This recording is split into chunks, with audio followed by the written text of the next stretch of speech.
Hey everybody, in this video tutorial I'm gonna show you how to merge rows in a Google Sheets spreadsheet. Alright, so if you want to merge two or multiple rows in a Google Sheets spreadsheet, here's how to do it.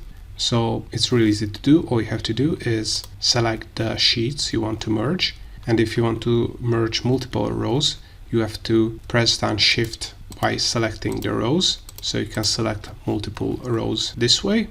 And once you have selected the rows you want to merge, you have to go to the icon section here, and you're going to see merge cells here.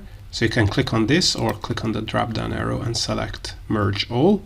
If you cannot see the icons here for some reason, you can also click on format here and you're going to see merge cells here. In this case, let's click on this one, and as you can see the rows have been merged to one row.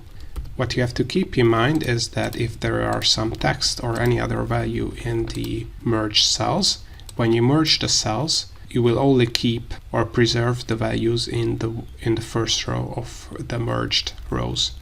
So if you click on merge here, we'll get a heads up from Google Sheets that merging cell will only preserve the top leftmost value. If you want to still merge it, keep in mind that as you can see all the values have been deleted except the first top leftmost value.